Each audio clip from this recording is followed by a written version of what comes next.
Tahun 2019, dunia dikagetkan oleh adanya virus corona varian baru yang diberi nama SARS-CoV-2. Virus ini menyebabkan penyakit yang disebut sebagai COVID-19. Penyakit ini begitu mudah menular hingga menyebar ke lebih dari 200 negara di seluruh dunia. Virus ini juga sangat mematikan, mengingat lebih dari 5 juta orang meninggal di seluruh dunia karenanya. Di Indonesia sendiri, virus ini telah menjangkiti lebih dari 4 juta jiwa dengan total kematian sekitar 140.000 kasus.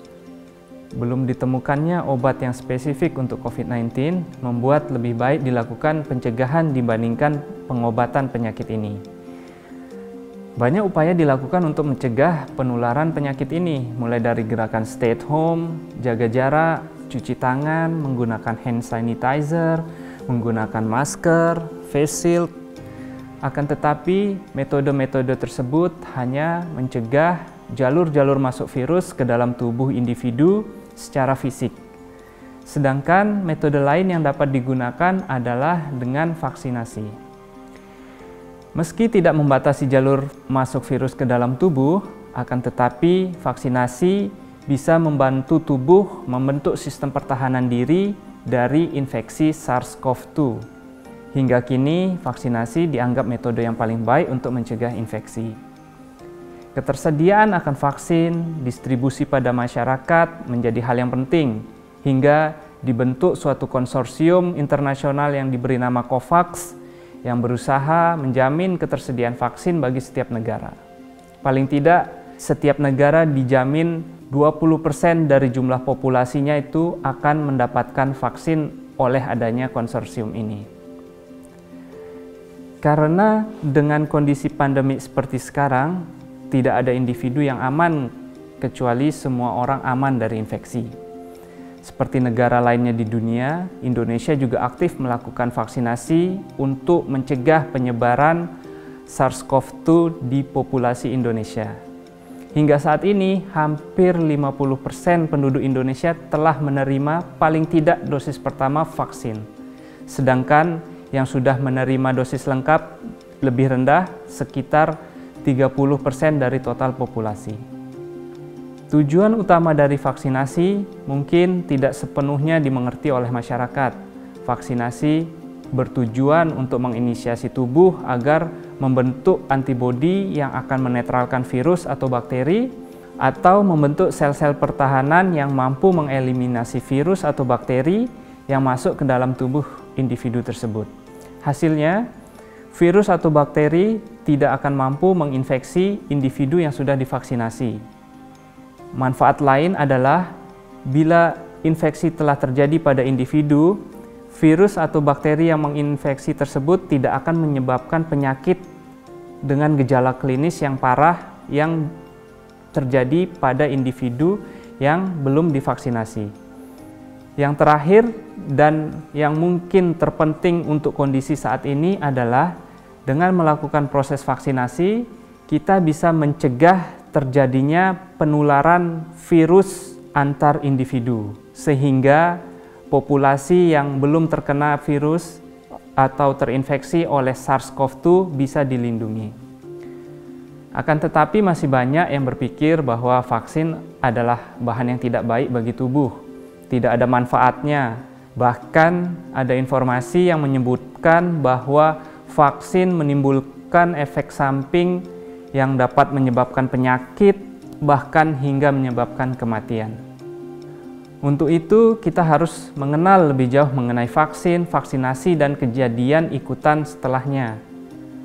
Untuk vaksin dan vaksinasi, mungkin sudah banyak di antara kita yang mengerti karena sudah dilakukan untuk balita, anak-anak, untuk mencegah penyakit-penyakit tertentu menginfeksi balita dan anak-anak saat mereka beranjak dewasa. Pada kesempatan kali ini, kita akan sedikit melihat aspek lain dari vaksin atau vaksinasi, yaitu kejadian ikutan pasca imunisasi atau vaksinasi dari sudut pandang imunologi.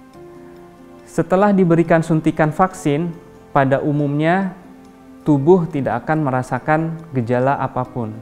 Akan tetapi, pada sekitar 25 hingga 50% individu melaporkan adanya rasa ketidaknyamanan lokal seperti nyeri, gatal-gatal, kemerahan, bengkak, bahkan ada yang melaporkan ketidaknyamanan sistemik atau yang terjadi di seluruh tubuh seperti pusing, demam, diare, hingga mual-mual.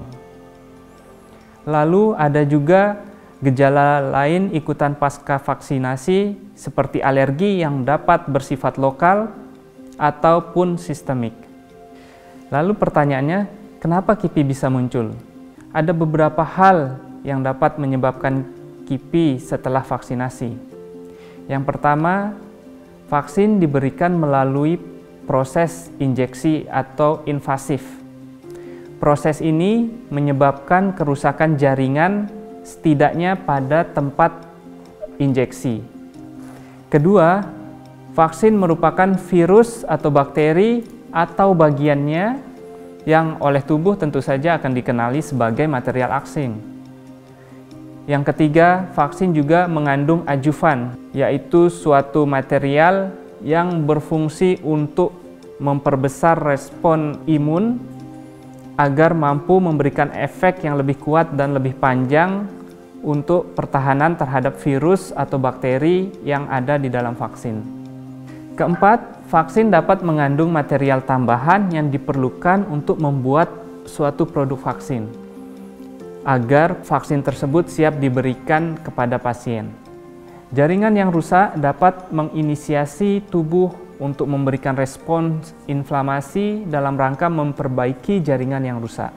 Bila kerusakan yang terjadi minimal atau injeksi yang dilakukan itu sangat baik tekniknya, itu tidak akan terjadi KIPI yang berat.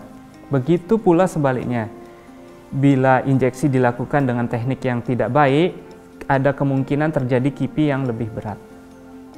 Lalu, material biologis vaksin, bagian dari bakteri tadi, adjuvan, itu juga mampu mengaktifasi komponen seluler dari sistem imun bawaan. Paling tidak, yang lokasinya terdekat dengan tempat injeksi.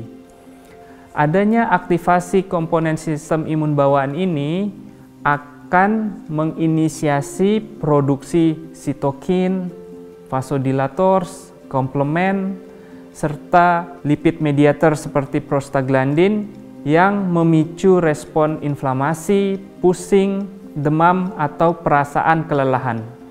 Respon-respon ini yang umum kita lihat dalam KIPI.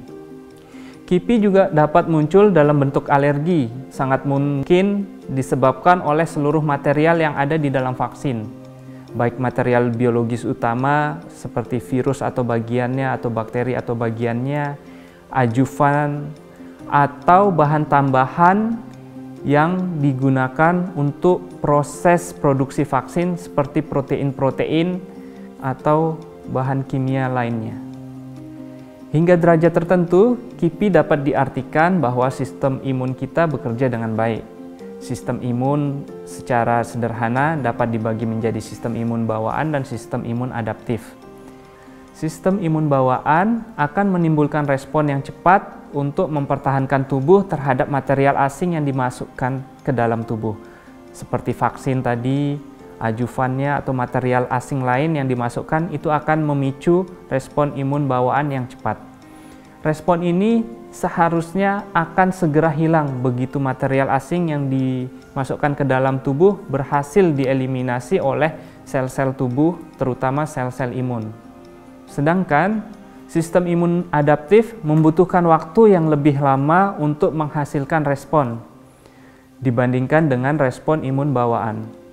Respon imun adaptif adalah respon akhir yang diharapkan dari pemberian vaksin. Respon ini akan membentuk antibodi atau sel-sel yang spesifik untuk pertahanan terhadap patogen yang dimasukkan ke dalam tubuh melalui vaksinasi. Respon ini tentu saja diharapkan bertahan sepanjang usia, sehingga tubuh dapat mempertahankan diri bila ada serangan yang berulang selama masa hidupnya. KIPI vaksin tidak perlu kita takuti, Yang perlu dilakukan adalah mengidentifikasi apakah ada kemungkinan kita mengalami KIPI, misalnya apakah kita memiliki alergi, apakah kita memiliki riwayat penyakit yang berhubungan dengan vaksin, dan kita harus memberikan informasi kesehatan yang benar sebelum divaksinasi. Untuk mengidentifikasi KIPI, kita juga harus mengikuti protokol observasi yang dilakukan setelah vaksinasi. Biasanya untuk vaksinasi COVID-19 kita diminta stay atau diam 15 menit hingga 30 menit setelah divaksinasi. Ini untuk mengamati apakah ada KIPI yang berbahaya yang muncul. Seandainya ada KIPI yang berbahaya, itu akan bisa langsung ditangani, tetapi bila tidak ada, berarti vaksinasi dapat diharapkan menghasilkan efek perlindungan tubuh yang maksimal tanpa adanya efek samping yang tidak diinginkan. Bila ternyata KIPI berlangsung dalam waktu lama, lebih dari 3 hari atau lebih dari 5 hari, atau gejalanya memburuk, kita harus segera pergi ke sarana kesehatan terdekat untuk mendapatkan penanganan. Dengan mengetahui apa yang terjadi di dalam tubuh kita setelah dilakukan vaksinasi, diharapkan kita tidak terlalu khawatir mengenai efek samping yang akan terjadi, tetapi kita harus lebih bisa mendeteksi adanya kemungkinan terjadi KIPI atau hal-hal yang perlu kita lakukan seandainya kita mengalami KIPI setelah vaksinasi. Demikian informasi ini, saya harapkan memberikan informasi yang baik, yang bermanfaat untuk Sobat UGM Channel semuanya. Jangan takut divaksinasi, mari kita sukseskan upaya pencegahan penyebaran COVID-19 dengan melakukan vaksinasi.